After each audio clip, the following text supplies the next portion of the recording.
дар доираи сафари кории худ вазири тандурустӣ ва ҳифзи иҷтимоии аҳолии ҷумҳурии тоҷикистон ҷамолиддин абдуллозода ба вилояти Суғ аз якчанд иншооти фаъол ва бунёдшудаи содаи шаҳри Хуҷанд боздид намуд.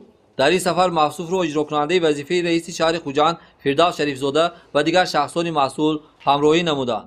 вазири тандурустӣ ва ҳифзи иҷтимоии аҳолии ҷумҳурии тоҷикистон роҳбари гурӯҳи кории оид ба истиқболи 30-солагаи истиқлолияти давлатии ҷумҳурии тоҷикистон дар шаҳри Хуҷанд Ҷамолиддин Абдуллозода нахуст аз раванди бунёди идораи маркази стандартизатсия, метрология, сертификатсия ва назорати савдои вилояти Суғ ошноӣ пайдо намуда бо раванди корҳо аз наздик шинос шуд. зимни шиносоӣ бо фаъолияти корхонаи саноатии Суғдиён, Афранкпласт, Тачпроф, Хантана Канада ба афзун намудани ҳаҷми истеҳсолот, зиёд кардани ҷойҳои нави корӣ, ҷорӣ намудани хатҳои нави истеҳсолӣ таваҷҷӯҳ зоҳир карда шуд.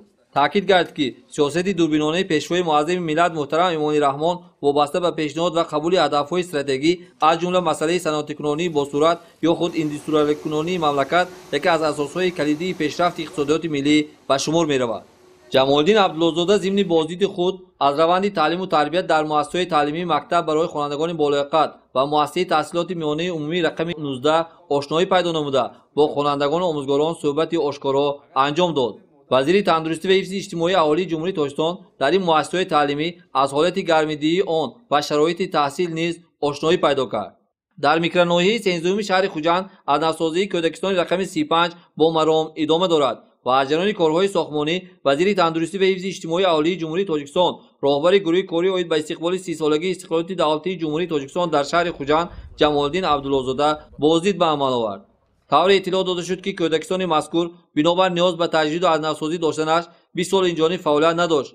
алҳол корҳои сохтмонӣ дар 5 бинои ин муассисаи таълимӣ аз ҷониби ширкатҳои ватанӣ бо харҷи лоиҳаи 9 миллион сомонӣ оғоз гардида бо маром идома дорад. кӯдакистони мазкур барои 320 нафар тарбиятгарандагон пешбинӣ шудааст. зимни аз навсозии кӯдакистон тамоми имконоти инфраструктураи муосир ба назари эътибор гирифта шудааст. ҷамолиддин Абдуллозода ба суръатбахшии корҳо ва босифат анҷом додани он ба роҳбарияти шаҳр ва масъулини дахлдор дастуру супоришҳо дод. бояд қайд намуд ки баҳри тақвияти корҳои ободонии бунёдкорӣ ва амалигардонидани нақшаи чорабинии мазкур бахшида ба 30-солагии истиқлолияти давлатии ҷумҳурии тоҷикистон аз 341 банд иборат буда сохтмон, бунёд ва таъмиру таҷдиди зиёда аз 510 иншооти гуногуни соҳаҳои хоҷагии халқи шаҳри Хуҷанд ба назар гирифта шудааст.